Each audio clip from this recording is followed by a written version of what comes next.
Pemirsa Intens Investigasi. Kedekatan antara Vicky Prasetyo dengan Marsyanda belakangan ini mengusik perhatian netizen.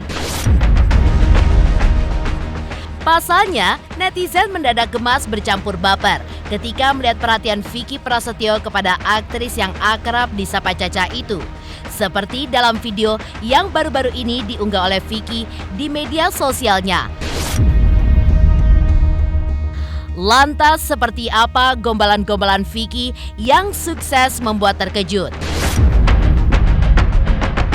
Seperti apa pula bak cowok bucin Vicky yang tidak henti-hentinya memandang Marsyanda yang tengah minum air usai tersedak, hingga cerita Vicky tentang dirinya yang sangat mengidolakan sosok Marsyanda sejak Marsyanda masih bermain sinetron bidadari. Mengingat Marsyanda sudah menjanda selama 10 tahun lamanya pasca bercerai dari Ben Kasyafani. Lalu, seperti apa pula untuk menikah serta memiliki anak kembali, Marsyanda pun masih memiliki banyak pertimbangan. Dan bagaimana pula Marsyanda yang dinilai sebagai salah satu selebritis yang nyentrik, tapi terlihat pamer outfit saat menghadiri gala premier sebuah film. Lalu seperti apakah outfit Marsyanda di acara tersebut? Pemirsa, bersama Intens Investigasi, kami hadirkan kabar terkini, terpercaya, dan teraktual. Tetapi sebelumnya, jangan lupa untuk like, subscribe, dan juga share channel YouTube ini.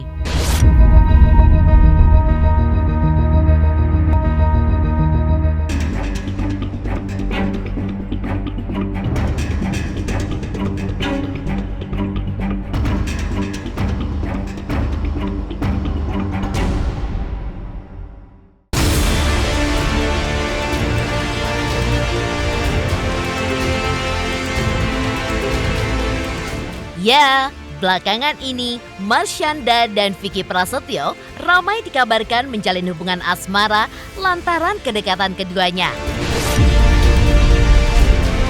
Sempat membuat penasaran publik, apakah benar Marsyanda kini menjalin hubungan dengan Vicky Prasetyo? Namun, pernyataan Marsyanda pun justru berbanding terbalik dengan apa yang baru-baru ini dilakukan oleh Vicky Prasetyo. Bagaimana tidak? Dalam video yang diunggah oleh Vicky Prasetyo di halaman media sosialnya, momen manis antara dirinya dengan Marsyanda pun sukses membuat netizen gemas bercampur baper. Ya, netizen pun terperangah dengan perhatian yang diberikan Vicky Prasetyo kepada Marsyanda. Salah satunya ketika Vicky mengeluarkan beberapa gombalan mautnya yang begitu puitis, khas dari seorang Vicky Prasetyo. Seperti gombalan Vicky terkait makanan, di mana menurut Vicky Prasetyo, makanan paling enak di dunia adalah makanan yang berada di resepsi pernikahan dirinya dan Marsyanda nantinya. Seperti inilah ekspresi Marsyanda kala mendengar gombalan Vicky Prasetyo, di mana ia pun tidak bisa berkata-kata dan hanya mengucapkan, "Oh my God." Kamu tau gak? Aku seneng banget hari ini karena aku bisa duduk di meja ini dan aku bisa nyaksiin kamu. Jadi ngunyah gini? Iya. Itu bikin kamu seneng ya? Kamu makan apa sih? Ini sayur, ada wortel, ada buncis, aku makan nasi goreng tapi pakai oat bukan pakai nasi karena aku lagi pengen lebih sehat lagi. Jadi ini nasi goreng tapi bukan pakai nasi. Oat, kamu tau oat kan? Ya keluar. Itu out. Oh gitu. Itu baik. Oh, ya udah. Ya pokoknya gitu. Gak apa-apa banget. Aku gak nanya apapun menunya, tapi yang pasti kamu bisa gak menghitung jumlah nasi yang ada di makanan? Nggak bisa, ini kan banyak banget. Ini kan banyak banget, masa dihitung satu-satu nggak bisa lah. Tapi kamu gak bisa hitung kan? Ya itu lah sama. Rasa kekaguman atau makanan itu gak bisa dihitung dengan jumlah. Menurut kamu makanan paling terenak di dunia itu apa? Makanan terenak di dunia? Ikan lele. Ikan lele. Salah. Coba. Yang enak juga spaghetti. spaghetti pakai tuna. Makanan yang paling terenak di dunia itu adalah makanan yang ada di resepsi pernikahan kita nanti.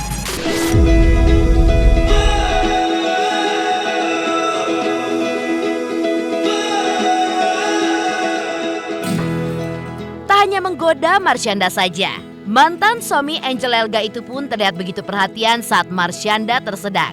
Dengan sigap, Vicky pun langsung menyodorkan sebotol air mineral kepada Marsyanda. Dan lagi-lagi, netizen pun dibuat gemas dengan sikap Vicky Prasetyo.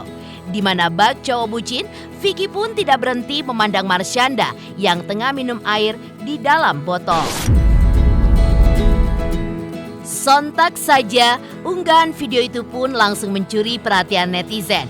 Hingga banyak yang merasa khawatir jika Marsyanda benar-benar jatuh cinta pada Vicky Prasetyo, si Raja Gombal yang sudah menduda berkali-kali.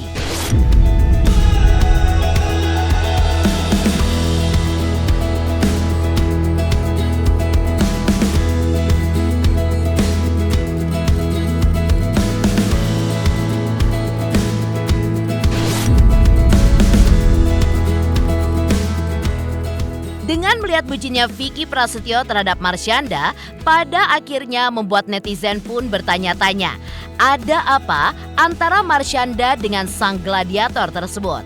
Seolah menjawab pertanyaan dari netizen, Vicky yang tampak malu-malu menceritakan betapa ia sangat mengidolakan aktris yang akrab disapa Caca itu sejak masih belia. Di saat ia sukses berperan sebagai Lala dalam sinetron Bidadari. Menariknya lagi, bahkan Vicky pun juga mengaku, kala itu ia pun sempat rela jalan kaki ke rumah tetangganya demi melihat Caca di layar televisi. Karena saat itu, keluarga Vicky pun tidak memiliki televisi di rumah. Ya aku kan dari awal juga memang mengagumi sosoknya Caca ya gitu, mengagumi sosok Caca dari semenjak dia dulu punya sinetron Bidadari ya membintangi Lala gitu. Aku bilang sama dia, kamu tau nggak? Aku dulu tuh sampai jalan kaki buat nontonin kamu karena aku nggak punya TV kan dulu gitu. Jadi aku sampai jalan kaki buat nontonin kamu gitu loh. Terus kayak ya apresiasi aja mungkin kayak aku ngagumin sosok dia gitu. Iya udah dari kecil aku ya sama-sama kecil lah ya. Dia sama aku kan bedanya berapa tahun tapi aku di atas dia. Cuma saat dia main ngebintangin itu ya aku memang udah ngidolain dia banget. Saat kecil ya rata-rata mereka seneng deh sama sinetron Lala yang gadis baik gitu. Terus dia punya bidadari yang ngelindungin dia gitu-gitu. Dia bisa request apa aja yang dia mau gitu. Terus sekarang saat udah besar aku penasaran pengen ketemu sih mana sih sosok Lala itu ya kan ada berarti kan sosoknya Marsyanda gitu sih. Ya dia mau objektif, dia orang yang wise gitu. Terus ya kan dia juga lagi sakit ya. Maksudnya satu sisi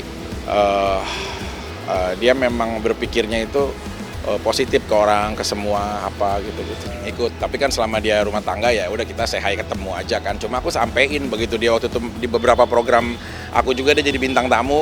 Terus aku ngomongin, kamu tau nggak kalau aku tuh dulu tuh sampai ngisiin waktu aku jalan kaki buat nontonin kamu gitu. Ah masa sih iya gitu-gitu. Terus makin dalam aku mengenal dia, makin banyak yang aku suka, makin banyak yang aku kagumin dari sosok dia gitu. Ya cerita aja, Caca kan seneng ya curhat filosofi gitu. Aku pengen dong filosofi kamu hari ini apa sih gitu. Ya udah aku kuatin filosofi. Makanya malam ini aku ada acara salah satu juga aku nyiptain lagu lah buat dia gitu. Terus aku bikinin apa kayak lagu dia tahu aku bikin lagu nih buat kamu di studio gitu. Jadi nanti saat kamu ya aku berharap sih semoga dia datang terus aku bisa nyanyiin lagunya itu buat dia. Tentang kekaguman seseorang gitu. Tapi dulunya seorang ini yang playboy, seorang yang mudah untuk cinta sama orang gitu. Terus tapi saat ini dia komit nggak sih sama iniannya dia gitu sih.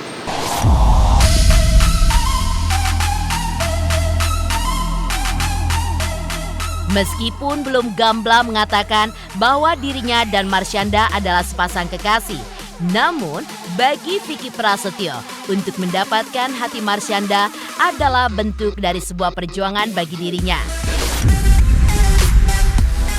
Bahkan, Vicky pun mengaku ingin menjadi sosok yang bisa menjaga dan juga menjadi sandaran bagi Marsyanda.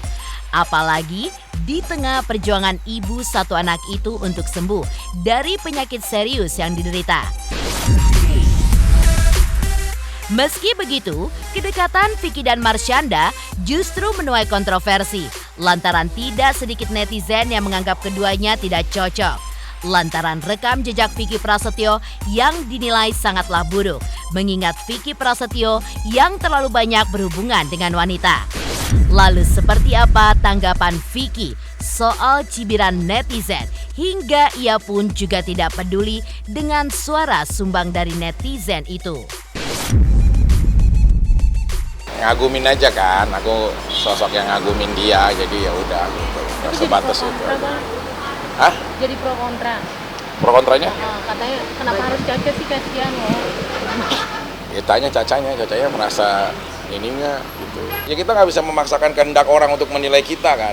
Yang penting mereka udah ngebuang waktunya hanya untuk mau memikirkan kita, itu poin aja buat aku gitu. Terserah lah mereka mau bilang ini apalah gitu. Ya nggak tahu kenapa lah, saat orang berjalan di lorong yang gelap kan pasti ada ujungnya. Ya kita nggak tahu, siapa tahu ini. Ya walaupun banyak orang yang nggak percaya ya, ini terakhir perjalanan kisah aku di soal asmara kan, aku nggak tahu. Enggak, pokoknya aku ya sama-sama aku coba ngebuka ruang aja gitu kan. Dari dulu kan ya kita cepet diiniin apain gitu. Udah kita dari dulu lah mau yang bener, mau yang kita nendang pintu dibilang settingan, sampai kita ke Salemba, masa settingan kita ada di Salemba. Udahlah, kalau opini penonton itu ya kita nggak bisa memaksakan kehendak orang untuk menilai kita kan. Caca kan lagi sakit juga ya. Dia cerita sama aku kondisi sakitnya, ya tumor ya. Terus bisa potensi juga kan kalau tumor itu bisa cancer, bisa apa gitu kan. Ya, jadi hal-hal kayak gitu tuh aku pengen aja sih ada buat dia gitu. Dia lagi sedih, dia lagi ini. Kan dia juga sempet mau mengundurkan lah dari dunia entertain ini gitu. Aku mau pergi ke suatu tempat kayak gunung, kayak apa, aku udah nggak mau lagi di entertain gitu. Ya aku adalah di saat-saat dia rapuh gitu. Kadang-kadang pria yang hebat itu bukan dia yang memiliki segalanya, tapi dia yang mampu ada di saat wanitanya sedang membutuhkan dia gitu.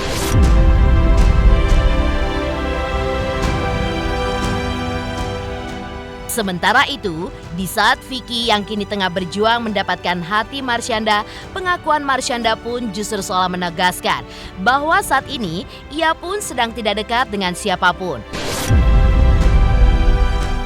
Lalu benarkah ini sebuah tanda bahwa Marshanda masih malu untuk mengakui jika kini ia pun sedang dekat dengan Vicky Prasetyo? Nggak ada, sekarang lagi nggak ada sih yang deket sama aku. Jujur nggak ada.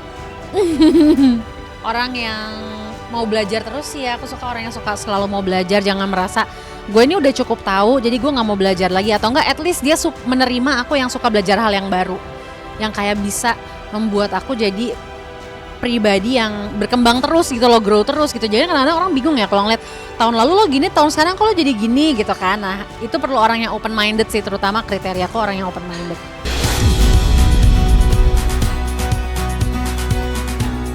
Mengingat Marshanda sudah menjanda selama 10 tahun lamanya pasca bercerai dari Ben Kasyafani. Lalu, seperti apa pula untuk menikah serta memiliki anak kembali, Marshanda pun masih memiliki banyak pertimbangan.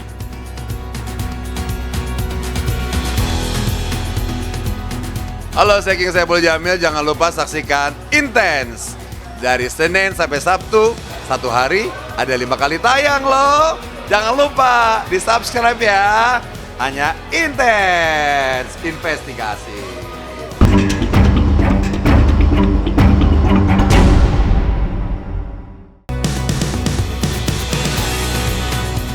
Di luar kedekatannya dengan Vicky Prasetyo pada saat ini pun, jika melihat perjalanan hidupnya, diketahui Marshanda pun sudah menjanda selama 10 tahun lamanya sejak ia bercerai dari presenter dan juga aktor Ben Kasyafani pada 25 November 2014 silam. Selama 10 tahun menjanda, Marshanda pun sempat dekat dengan beberapa pria seperti Reynold Effendi, Egy John, Jay Suta, hingga Eriko Miharja. Tapi sayangnya tidak ada satupun yang serius. Hingga beberapa di antaranya mengaku jika hubungan mereka hanya sebatas teman dan rekan kerja saja. Untuk itu, Marshanda pun juga mengaku bahwa untuk menikah dan kembali memiliki anak menjadi hal yang perlu dipertimbangkan. Apalagi Marshanda pun telah memiliki seorang anak yang dalam waktu dekat ini akan berusia 11 tahun. Aku belum tahu ya kalau untuk hubungan, apakah relationship, apakah ada yang baru atau punya pasangan baru, karena jujur aku nggak tahu kenapa semakin kesini semakin nyantai, dalam arti kayak nggak ada target untuk nikah, nggak ada target untuk nikah lagi, walaupun pengen nikah lagi, punya anak lagi mau, tapi nggak kayak dikejar waktu gitu rasanya. Jadi kayak kalau aku menemukan orang yang tepat ya udah gitu, kita coba jalanin, dan kalau misalnya baik efeknya, impactnya buat aku dan keluarga aku dan Sienna terutama, ya kita lihat deh nanti.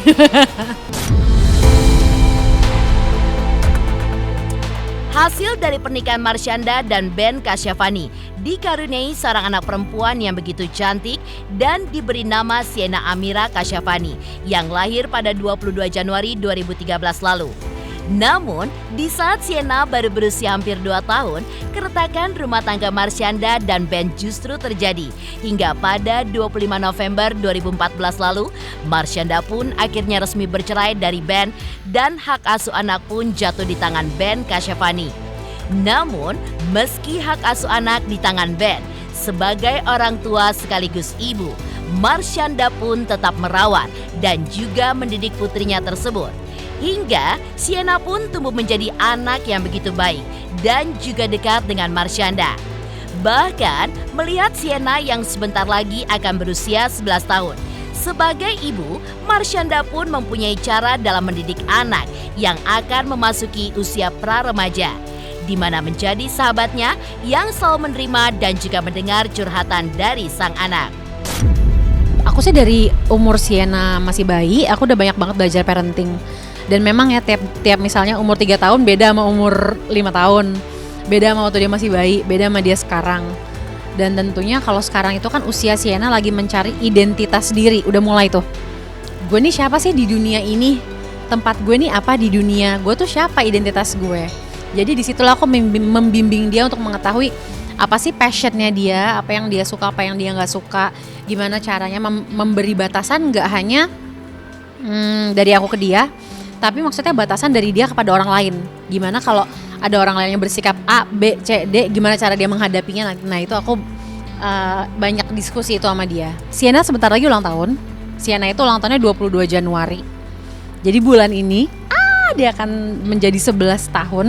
Sienna cerita sih sama aku ya, untuk apapun itu yang dia alamin di sekolah, teman-temannya. Pokoknya pengalaman dia sehari-hari dia banyak cerita sama aku. Dan memang aku menempatkan diriku kalau usia Sienna yang mulai pra-remaja gini, aku nggak bisa menempatkan diri aku sebagai orang tua yang kayak serba ngedikte atau otoriter. Dan aku pengen dia tuh ngeliat aku kayak sahabat, karena aku kan pengen membimbing Sienna lewat mengetahui apa yang terjadi dalam hidup dia, tapi in a way yang dia tahu aku tuh pengen menjaga dia gitu loh, tapi nggak membuat dia takut sama aku. Kalau dia takut sama aku, dia nggak akan cerita sama aku gitu. Jadi kalau dia respect sama aku, pengennya karena ya memang dia menghargai dan menghormati aku dari hatinya, pure, genuine.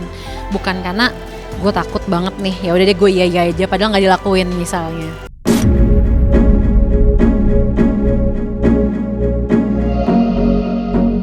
Dan bagaimana pula dinilai sebagai salah satu selebritis yang nyentrik, Marshanda terlihat pamer outfit yang ia pakai saat gala premier sebuah film, di mana outfitnya yang ia pakai begitu colorful, bak buah orange dan juga semangka. Pemirsa Intens Investigasi, jangan lupa saksikan terus Intens Investigasi setiap hari Senin sampai dengan Jumat, tayang 5 kali sehari, yaitu pada pukul 11 siang, 12 siang, 3 sore, 5 sore, dan 6 sore. Dan Sabtu tayang 3 kali sehari, pukul 11 siang, 3 sore, dan juga 6 sore. Tentunya hanya di YouTube channel. Dan pastikan jangan lupa untuk like, subscribe, share, dan juga komen channel Intens Investigasi.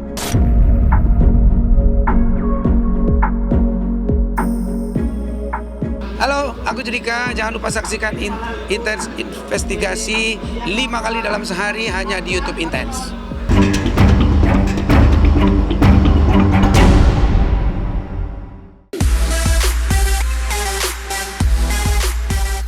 Sebagai selebritis, Marshanda pun bisa dibilang sebagai aktris yang super nyentrik dalam urusan fashion. Hal itu pun terlihat dalam beberapa postingan di media sosialnya hingga saat datang ke suatu acara gala premier sebuah film.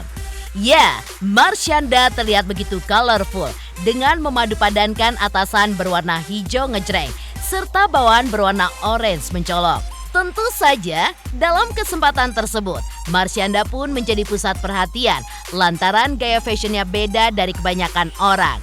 Ditambah lagi, Marshanda yang begitu percaya diri saat memakainya. Tak hanya itu, Marshanda pun juga mempunyai filosofi gaya busananya, di mana bak buah jeruk dan juga semangka yang begitu segar dan juga fresh. Aku juga spill outfit ya. Aku juga nggak tahu sih kenapa milih warna kayak gini yang pasti pas ngaca terus pas mix and match kayak wow, ini kayaknya seger ya, ini suka deh gitu. Kayak floral campur musim semi, campur apa ya, summer, seger dan fresh gitu. Kayak buah jeruk dan buah apa lagi yang hijau? Hijau, pisang, apa ya? Semangka. Nah, aku itu nggak ada referensi yang bener-bener plek aku ikutin. Kalau untuk berkiblat dalam soal fashion gitu ya, aku tuh ngeliatin banyak banget referensi.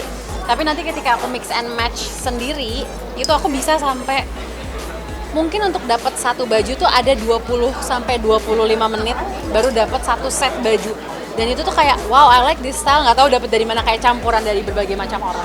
Dan aku biasanya masuk ke ruang walk-in closet aku udah tahu aku mau pakai warna pink misalnya. Aku udah tahu aku mau yang warnanya kebiru-biruan. Udah feelingnya tuh kayaknya kalau gue pakai warna itu hari ini akan seneng deh. Dan bener pasti, inspirasinya datang di tempat gitu. Mungkin karena kepribadianku tuh ada sisi, nggak tahu ya, mungkin ada sisi eksentriknya sedikit kali ya. Jadi aku memang suka eksperimen dengan fashion. Aku tuh kalau baju fleksibel banget, nggak harus yang branded. Pokoknya yang penting pas aku pakai, ih lucu ya gitu. Ih kayaknya ini gue cocok nih untuk pakai baju kayak gini. Yang penting itu aja, nggak harus branded, nggak harus mahal, dan fleksibel kok. Ini lokal. Ini berapa tuh Kak Beto, Kak? Nggak nyampe 200. Belinya di online atau? Belinya di Bandung, waktu itu ke Ciwidey kemarin kan sama keluarga. Terus aku ke kayak toko gitu, dia lagi sale. Terus ini nggak nyampe 200, ini harganya ini lokal. Oke, kalau rok Kak? Kalau roknya ini aku udah punya dari 5 tahun lalu. Oke. Sampai aku udah lupa harganya berapa. Kalau sendalnya jujur baru beli hari ini di mall. Kenapa? Karena nggak ada sendal yang matching di rumah dan aku pengen kayaknya lucu nih kalau pakai. Tadi aku mau cari outer, jadi takutnya di bioskop dingin kan. Jadinya aku nggak ketemu outer yang aku cari. Aku bayangkan di kepala aku tuh yang agak transparan, jadi bajunya tetap kelihatan colorful, tapi nggak dapat. Terus nemu sepatu hijau, sendal hijau ini lucu, ya udah aku beli.